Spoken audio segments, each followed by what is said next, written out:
Assalamualaikum warahmatullahi wabarakatuh. Nah, selamat datang saya Haikal. Okay, hari ini saya nak kongsikan 5 pokok-pokok ulam-ulaman dan herba yang pada saya wajib anda tanam di rumah lah. So jom kita tengok.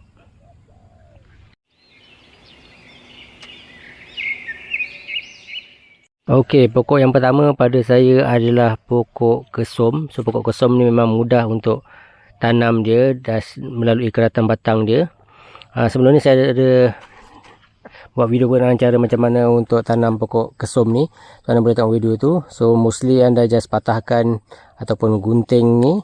Lepas tu anda boleh rendam dalam air. Lepas tu bila dia dah berakar dalam masa seminggu macam tu dia dah berakar. Lepas tu anda boleh masukkan dalam pasu ataupun dalam tanam kat tanah lah.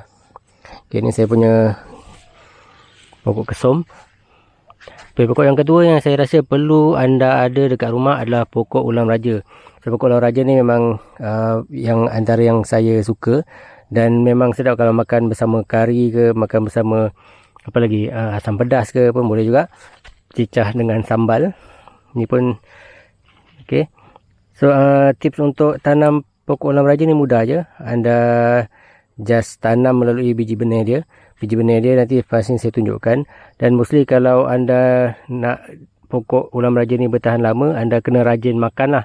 Anda kena petik. Bila anda petik, nanti dia akan tumbuh cabang baru dan cabang baru tu akan lagi lebih banyak cabang lah. So cabang tu lagi anda boleh ambil untuk buat makan lah. Macam ni, contoh dia macam ni. Anda boleh patahkannya ni sebenarnya. Bila patahkan ni nanti dia akan keluar cabang yang tepi-tepi ni. Jadi dia akan lebih bercabang lah. So ni plot untuk anak benih ulam raja saya, tapi yang induk sebenarnya kat sana. Jom kita tengok biji benih dia.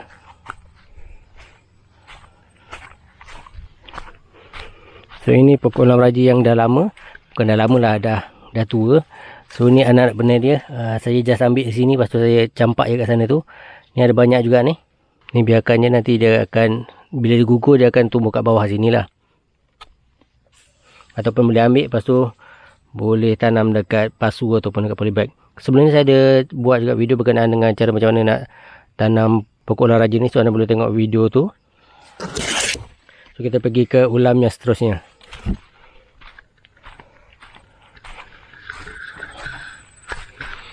Okey, ulam seterusnya yang pada saya anda perlu ada adalah pegaga.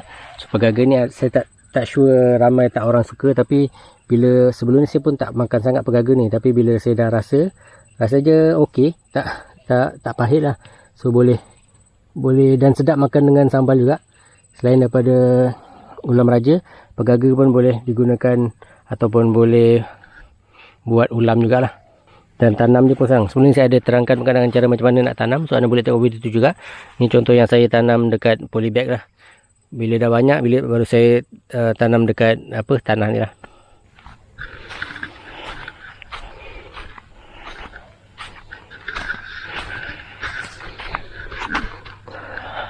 Okey, pokok ulam yang seterusnya pada saya yang perlu anda ada dekat rumah adalah pokok ni, namanya daun sop. So daun sop ni pokok ni dah lama sebenarnya, saya rasa dalam 3-4 bulan. So saya ambil sikit-sikit je dekat dia punya batang.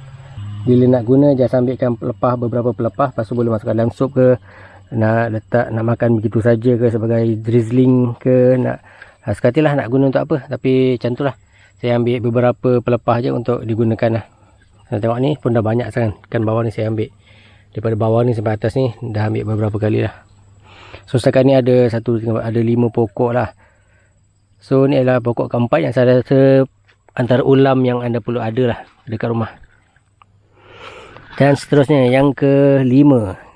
Okay, yang kelima ni pada saya dia ada 2 jenis lah. Sama ada anda gunakan ketumbar Jawa ni ataupun anda beli ketumbar yang biasa yang macam ni lah.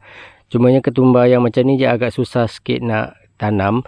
Dia agak saya pernah tanam juga, tapi dia macam tak baru menjadilah compare dengan ketumbar Jawa ni, jauh lebih mudah ditanam lah. So ketumbar Jawa ni daunnya boleh juga anda buat ulam, anda boleh buat tom yum, buat sup, macam-macam lagi lah.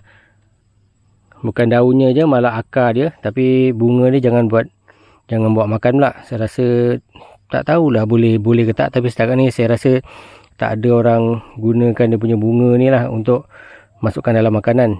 Ni semua anak-anak benih dia, bila dah kering nanti boleh dibiarkan lah.